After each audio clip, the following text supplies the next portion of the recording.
ये आपके बीच एक बार फिर दोबारा आके बड़ा अच्छा लग रहा है। समय समय पे आपके बीच यूजुअली या तो कोई सांस्कृतिक या इस तरह के जो प्रोग्राम है उसके बीच आना हुआ, काम के सिलसिले में ज़्यादातर आपके बीच आना हुआ। लेकिन आज आपके बीच में हमारा जो आम आदमी पार्टी है, जो अभियान चल रहा है लगातार पिछले 1.5-2 महीनों से, क्योंकि मेरे ख्याल से आज पूरी दिल्ली में ये माहौल और हर एक व्यक्ति के मन में ये डर है कि बीजेपी जो है वो अरविंद केजरीवाल जी को ईडी के द्वारा अरेस्ट कराएगी। गलत तो नहीं कह रहा हूं मैं? मानते हैं सर?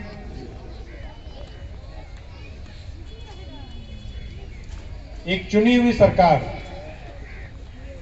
एक चुने हुए मुख्यमंत्री अगर इस तरीके से अगर कोई चुनी हुई सरकार को अगर काम नहीं करने देता, चुनी हुई सरकार को अगर वो तंग किया जाता है, तो ये तो मानते हैं कि ये गलत है। भाई एक बार सभी हाथ खड़े करके ये बता दें कि बीजेपी वाले जो कर रहे हैं, जो बीजेपी वाले कर रहे हैं, ये गलत है या सही है? पक्का गलत है? गलत है। बहुत बहुत धन्यवाद। मुझे वो दिन याद है 2000,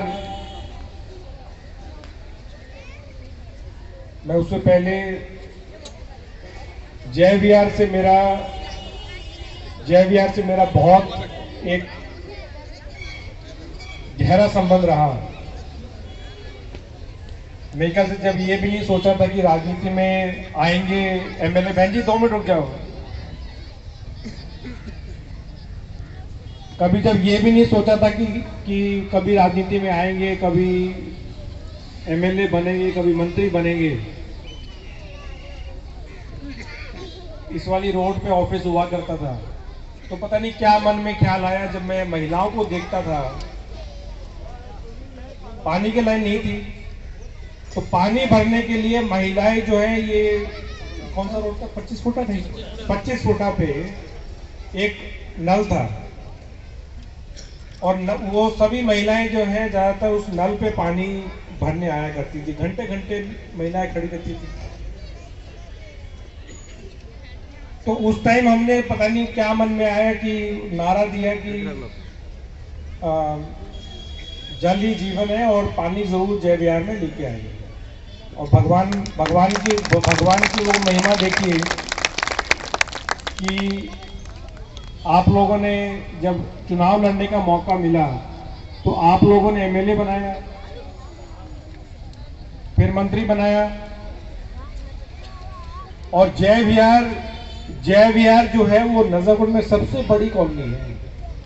मतलब पूरी मेरे ख्याल से अगर जय विहार का जितना साइज है, अगर हम गोपाल नगर की कोई कॉलोनी पकड़े या धर्मपुरा की कॉलोनी पकड़े, तो मेरे ख्याल से आधा धर्मपुरा जो है वो जय विहार है। प्रवीण सोलंकी यहाँ खड़े हैं मेरे ख्याल से। प्रवीण, मेरे ख्याल से आधा धर्मपुरा तो ये जय विहार एक कॉलोनी है। तो आप सोचिए कितने करोड़ों रुपए का एस्टिमेट इसमें बना होगा। जब हमने पानी की लाइन डाली, जो हमने सड़क नाली बनाई, अभी सीवर की लाइन लगभग कंप्लीट हो गई है, और उसकी जो मरम्मत हो रही है। तो ये सब क्यों मुमकिन हुआ?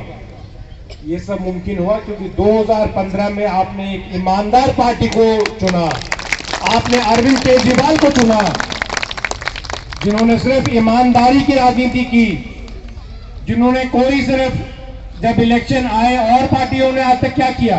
आपके बीच और पार्टियों के नेता आए, जब इलेक्शन का दौर चालू हुआ, उन्होंने आपकी वोट ली और उसके बाद फिर गायब हो गए। आप ये देखिए कितनी सरकारें आई, लेकिन जितना विकास का काम जय विहार में 2015 से लेकर 2024 तक हुआ, 2024 से स्टार्ट हुआ, 2015 से लेकर 2023 तक हुआ, मैं दावे के साथ कह सकता हूं कि इतना काम 1945 से लेकर आज तक नहीं हुआ जय विहार नहीं, बल्कि पूरे नजफगढ़ क्षेत्र में, पूरी दिल्ली में स्पेशली हमारी जितनी अनेक जो जयविहार कॉलोनी अनऑथराइज कॉलोनीज हैं, इतना विकास का काम दिल्ली के इतिहास में और अनऑथराइज कॉलोनीज के इतिहास में पहली बार हुआ। ये सारा मुमकिन हुआ क्योंकि आपने एक ईमानदार सरकार को चुना, आपने अरविंद केजरीवाल को चुना। आज बीजेपी जितनी ये कोशिश कर रही है, जितनी ये अड़चनें आ रही है, कोई घोटाला नहीं है।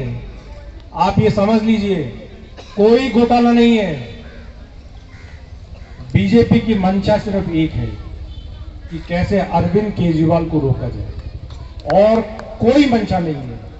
लेकिन ये भूल कर रहे हैं, ये भूल गए हैं कि ये अरविंद केजरीवाल वो शख्स है जो किसी से ना डरा है और ना कभी डरेगा।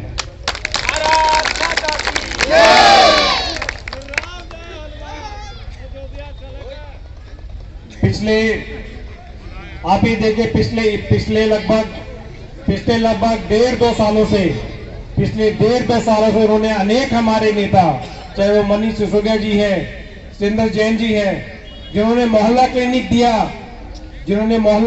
और सीएम साहब कहते हैं कि उनको नोबेल प्राइज मिलना चाहिए, आज वो जेल में है। ये है बीजेपी का काम। मनीष सिसोदिया जी जिन्होंने शिक्षा की क्रांति लेके आए, आज इतने महीनों से वो जेल में है। संजय सिंह जिन्होंने पहले दिन से कंधे से कंधा मिला के अरविंद केजरीवाल के साथ आम आदमी पार्टी को खड़ा किया, आज वो जेल में है। ये सारा जितना भी कार्यक्रम चल रहा है बीजेपी का, इसका मकसद सिर्फ एक है कि किस प्रकार से अरविंद केजरीवाल को रोका जाए। जिस प्रकार से अरविंद केजरीवाल जी एक आम जनता के लिए, आम आदमी के लिए इतने सारे काम करते आ रहे हैं, उसको कैसे रोका जाए। लेकिन हमने सीएम साहब को एक ही विनती की। वैसे तो जो वो आदेश देते हैं हम मानते हैं, पर इस बार हम सब एमएलएज ने एक चीज कही कि जी हम नहीं मानेंगे। अगर आप अरेस्ट होते हैं, अगर बीजेपी आपको अरेस्ट करती है, तो आपने इस्तीफा नहीं देना है। और यही चीज पिछले 1.5 महीनों से जितने भी हम मोहल्ले में गए, जितनी कॉलोनी में गए, घर घर गए, जितने लोगों से मुलाकात हुई, हर एक आम आदमी ने कहा कि अरविंद केजरीवाल जी, हम आपके साथ थे और हम आपके साथ हैं, आपको रिजाइन करने की जरूरत नहीं है। सरकार आप जहां हैं वहीं से सरकार चलेगी। अगर अरविंद केजरीवाल अगर वो जेल भेजते हैं तो सरकार वहीं से चलेगी। हम भी वहीं जाके कैबिनेट मीटिंग करेंगे, चाहे वो तिहाड़ जेल है, चाहे वो दूसरी जेल है। जहां अरविंद केजरीवाल है वहीं से सरकार चलेगी। ये हर एक आम आदमी का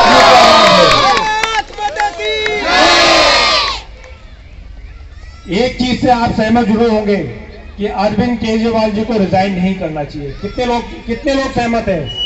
चाहे कुछ भी हो जाए, चाहे अरेस्ट हो, चाहे जेल जाए, अरविंद केजरीवाल जी को रिजाइन नहीं करना चाहिए।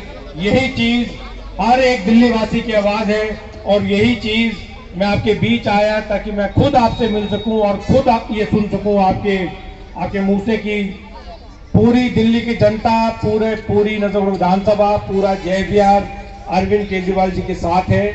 और जो बीजेपी कर रही है वो बिल्कुल गलत है, ये सरासर गलत है। एक चुनी हुई सरकार को, एक चुने हुए मुख्यमंत्री को इस प्रकार से रोकना, इस प्रकार से अलग अलग अड़चने अड़ाना, ये बिल्कुल गलत है और ये डेमोक्रेसी के बिल्कुल खिलाफ है। यही चीज मैं आपके जो बात करने आया था, और जो हमारा पूरा अभियान है कि मैं भी केजरीवाल